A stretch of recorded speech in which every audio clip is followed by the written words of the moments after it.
साथियों नमस्कार, मैं हरिश्चंद्र बंडवार इस वीडियो में आप सभी का स्वागत करता हूं। आज कहानी ममता बनर्जी की दोस्तों, पश्चिम बंगाल की। ममता बनर्जी अपने ही जाल में फंस गई हैं।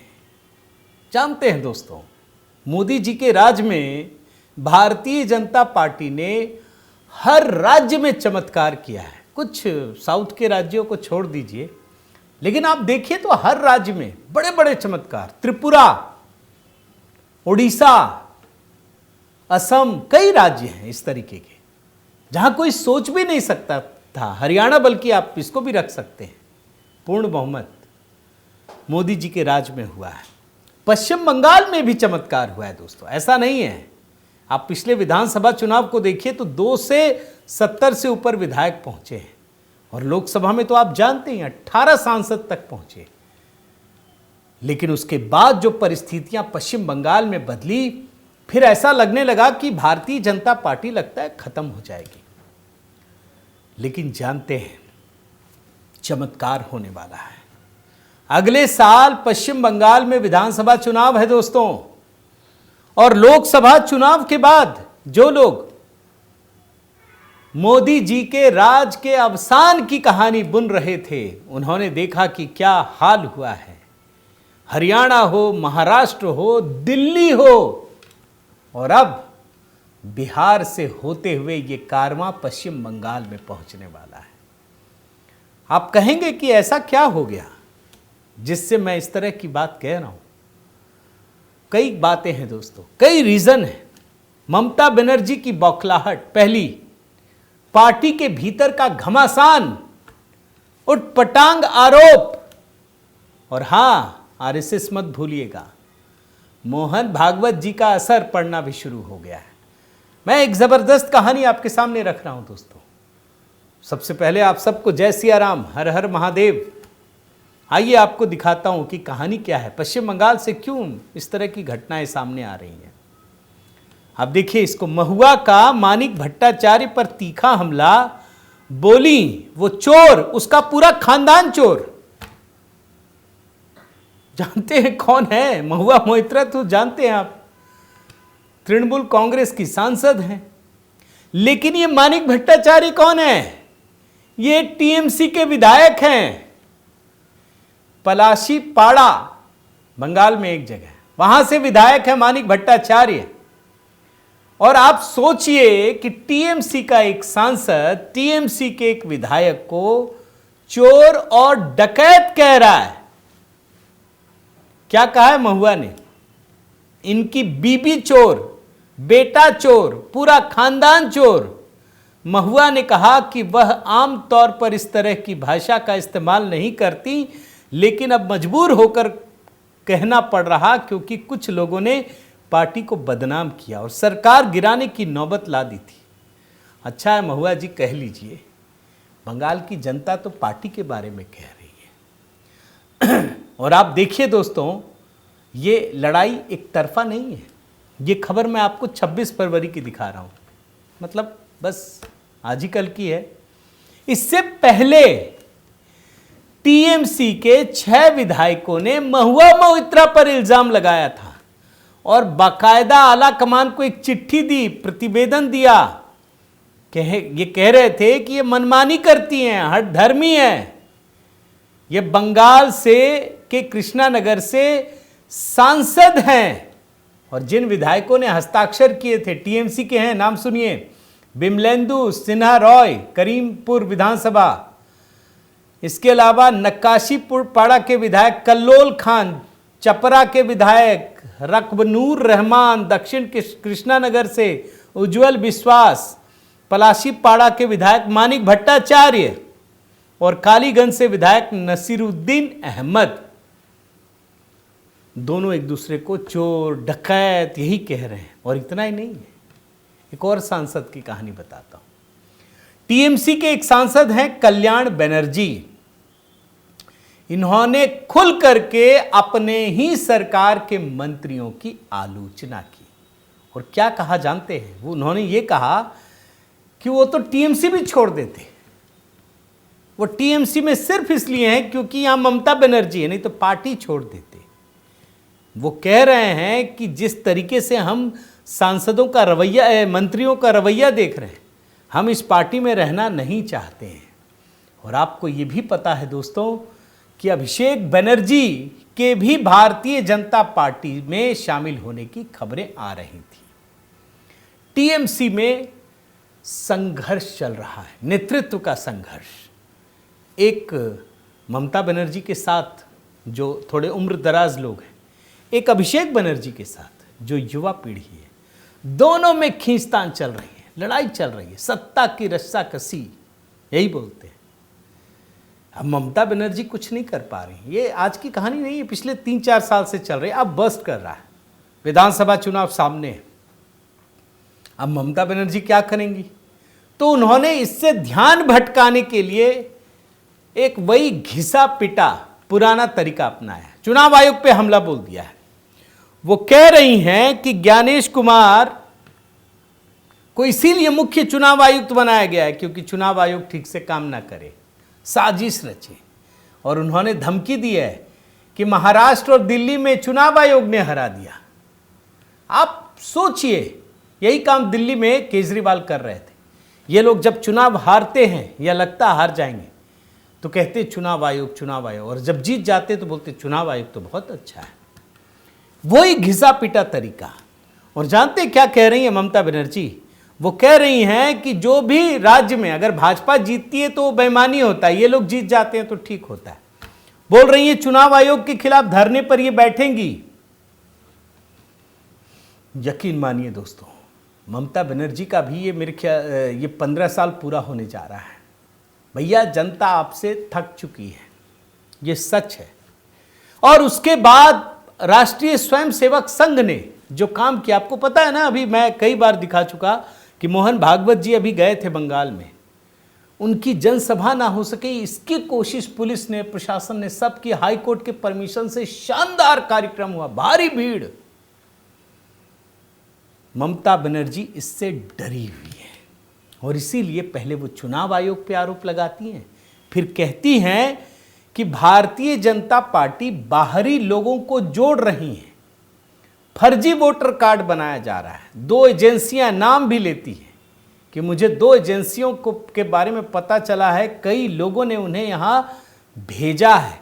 और उसके बाद ममता बनर्जी ये कहती हैं कि हम बंगाल पर कब्जा नहीं करने देंगे, अगर जरूरत पड़ी तो हम मतदाता सूची से फर्जी मतदाताओं को हटाने की मांग को लेकर निर्वाचन आयोग कार्यालय के समक्ष धरना देंगे। ये बड़ा घिसा पिटा फॉर्मूला है दोस्तों। मैं आपको बताता हूं अभी क्या क्या हो रहा है, थोड़ा सा हट करके। तमिलनाडु में हिंदी के खिलाफ जहर उगला जा रहा है, जितना उगल सकते हैं। पंजाब में पंजाबी बनाम हिंदी, तमिलनाडु में तमिल बनाम हिंदी, बंगाल में यही काम हो रहा है। और मैं कुछ पढ़ रहा था दोस्तों, ये मैंने शामिल नहीं किया अपने में, लेकिन मैं आपको बताता हूँ। एक बड़ा अच्छा ट्वीट पढ़ा था, मुझे ध्यान नहीं है, मैं देखता हूँ कहीं मिले। हाँ, M Nageswara Rao IPS retired, उन्होंने बड़ा अच्छा एक ट्वीट किया था। उन्होंने, मैं हिंदी में बता देता हूँ, उन्होंने कहा था कि क्या आपने कभी तमिल मुस्लिम और तमिल क्रिश्चियन को इसलिए लड़ते देखा है कि ये नॉर्थ का तमिल है, ये नॉर्थ का मुस्लिम है या नॉर्थ का क्रिश्चियन है? कभी आपने देखा है? कभी आपने मलयाली मुस्लिम या मलयाली क्रिश्चियन को इसलिए लड़ते देखा है कि वो मलयालम भाषा नहीं बोल पाता? क्या आपने किसी कन्नड़ मुस्लिम को या कन्नड़ क्रिश्चियन को इसलिए लड़ते देखा है कि ये नॉर्थ का है और ये कन्नड़ नहीं बोल पाता? कभी आपने बंगाल के मुस्लिमों को इस बात पे लड़ते देखा है कि वो बंगाली नहीं बोलता? यूसुफ पठान तो बंगाली नहीं बोलते, लेकिन आपने लड़ते देखा है। कभी आपने द्रविडियन मुसलमान या द्रविडियन क्रिश्चियन को इस बात पे लड़ते देखा है कि ये आर्यन हैं या नहीं है? कभी नहीं देखा। वो लिखते हैं कि ये लड़ाई सिर्फ हिंदुओं की है, और ये लड़ाई करते नहीं है, लड़ाया जाता है। सिर्फ हिंदुओं में कभी भाषा के नाम पर, कभी धर्म के नाम पर, कभी जाति के नाम पर, कभी नॉर्थ साउथ के नाम पर, कभी हिंदी गैर हिंदी के नाम पर। यही बंगाल में हो रहा है, यही तमिलनाडु में हो रहा है, यही पंजाब में हो रहा है, यही बंगाल में भी हो रहा है। बोलती हैं बाहरी लोगों को भर रहे हैं। अरे आपने सांसद किसको बनाया भाई? क्या यूसुफ पठान बंगाल के हैं? कभी देखा आपने किसी को विरोध करते हुए? शत्रुघ्न सिन्हा अगर भाजपा खड़ी कर देती तो ये बोलते देखो बाहरी लोगों को ठूंस दिया है। शत्रुघ्न सिन्हा तो बिहारी बाबू है, भाजपा तो वैसे भी मना नहीं करती है, पूरा देश आपका है, कहीं भी रहिए। क्या कीर्ति आजाद बंगाल के हैं? आप सोचिए कैसे लड़ाई कराई जाती है। तीनों तृणमूल कांग्रेस के सांसद हैं और ये कह रही हैं कि बाहरी लोगों को भर रहे हैं। तो कौन सा पैमाना है बाहरी? आप सोचिए, मैं आपको इसीलिए दिखा रहा हूं दोस्तों। और ममता बनर्जी कह रही हैं कि 2026 में हम भाजपा को साफ कर देंगे।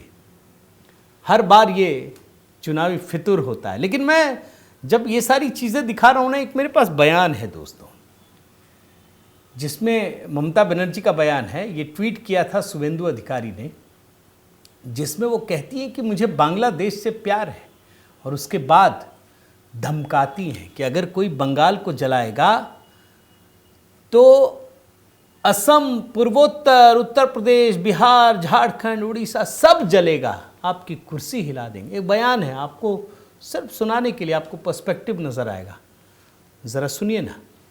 কেউ কেউ মনে করছেন এটা বাংলাদেশ, আমি বাংলাদেশকে ভালোবাসি, ওরা আমাদের মতো কথা বলে, ওদের সংস্কৃতি আমাদের সংস্কৃতি এক। কিন্তু মনে রাখবেন বাংলাদেশ একটা আলাদা রাষ্ট্র, ভারতবর্ষ একটা আলাদা রাষ্ট্র। মোদি বাবু আপনার পার্টিকে দিয়ে আগুন লাগাচ্ছেন। মনে রাখবেন বাংলায় যদি আগুন লাগান, আসামও থেমে থাকবে না, নর্থ ইস্টও থেমে থাকবে না, উত্তর প্রদেশও থেমে থাকবে না, বিহারও থেমে থাকবে না, ঝাড়খণ্ডও থেমে থাকবে না, উড়িষ্যাও থেমে থাকবে না, আর দিল্লিও থেমে থাকবে না। আপনার চেয়ারটা আমরা টলমলো করে দেব। इन कहानियों का अर्थ जानते क्या है? ममता बनर्जी बुरी तरह से डरी हुई है। वो सोच रही थी कि भारतीय जनता पार्टी खत्म हो गई या खत्म हो जाएगी। भारतीय जनता पार्टी खड़ी हो गई है और बहुत बड़ी ताकत बन गई है, और इसीलिए ममता बनर्जी की पार्टी ने फिर से आईपैक के साथ हाथ मिला लिया है। लोग सवाल पूछ रहे हैं कि भाई फिर प्रशांत किशोर, तो बोल रहे हैं कि वो तो पार्टी बना लिए, नई टीम है, आईपैक के साथ मिला लिया, और सबको बोल रहे हैं कि गाली मत देना है इसको। लेकिन सच्चाई क्या है? बंगाल की जनता दोस्तों इस बात को देख रही है। आप कब तक धोखा देंगे भाई? केजरीवाल ने कब तक धोखा दिया? जनता जागरूक होती है, कड़ाक से बदल देती है। अभी आपने देखा होगा महाकुंभ, भाई 65-66 करोड़ लोग पहुंचे। ममता बनर्जी उसको मृत्यु कुंभ बता रही हैं। सरकार की आलोचना तो कर सकते हैं, करिए, आपने ठीक से व्यवस्था नहीं की, आप मोदी जी, योगी जी जो गाली देना है दीजिए, कोई बात नहीं, पॉलिटिकल मानकर हम चल जाएंगे। लेकिन आप महाकुंभ को मृत्यु कुंभ बोलेंगे, और आप हैरान हो जाएंगे दोस्तों, अगर 65-66 करोड़ लोग महाकुंभ में पहुंचे तो क्या बंगाल से नहीं पहुंचे? बंगाल की सारी ट्रेनें भरी हुई थी जो प्रयागराज की ओर जा रही थी। मैं तो एक एक शहर का जानता हूं, आसनसोल में इतनी भीड़, और सारे बंगाल के हिंदू प्रयागराज पहुंच के जय श्री राम के उद्घोष कर रहे हैं। आप जानते हैं कि जय श्री राम को लेकर ममता बनर्जी बहुत चिढ़ती रही हैं, तो वहां के लोग बोलते हैं। और इस बार तो दोस्तों मैंने आपको दिखाया है, साधु संतों ने भी कहा है कि जो हाल केजरीवाल को हुआ वही ममता बनर्जी का होगा, क्योंकि उन्होंने भी अपनी सारी सीमाएं लांघ दी हैं। और मैं तो क्या कहूं दोस्तों, विधानसभा चुनाव के बाद तो आप जानते हैं ये कहा जाने लगा था कि भाजपा के लोग खत्म हो गए, छोड़ दिया, डर गए, ये हो गया। बंगाल के लोग डरते वरते नहीं हैं। ठीक है, वहाँ का नियम है, कोई सरकार चलती है, बड़ी लंबी चलती है, बदलाव देर से होता है, लेकिन इस बार मामला पलटा हुआ है। और अभी हाल ही में मैं देख रहा था, आपको दिखाया था सितंबर 2024 में नंदीग्राम में एक सहकारी समिति का चुनाव हुआ, 9 सीट थी, 9 भाजपा जीत गई। हालांकि ये तो बहुत छोटा है, बहुत लोकल है, लेकिन परिस्थितियां बदल रही हैं। ममता बनर्जी को एहसास है, राष्ट्रीय स्वयंसेवक संघ ने वहां बहुत जोरदार तरीके से काम करना शुरू कर दिया है। तृणमूल कांग्रेस में भारी खींचतान है, लोग आपस में लड़ रहे हैं और इसका नतीजा आपको अगले साल के चुनाव में दिखेगा। आपकी क्या राय है? मैं चाहता हूं बंगाल में आपकी नज़र में क्या होने वाला है, क्या आप आकलन करते हैं, ज़रूर बताइए। और हाँ दोस्तों, आपसे निवेदन करता हूं, HB मेलोडी पर एक शानदार गीत प्रधानमंत्री मोदी की विकास योजनाओं को इंटरेस्टिंग तरीके से अल्फ़ाबेट्स के जरिए वो गाने तैयार किए हैं। प्लीज़ आपसे निवेदन है, ज़रूर देखिएगा और अपनी राय वहीं पर दीजिएगा। आपके सभी कमेंट का मैं जवाब भी दूंगा।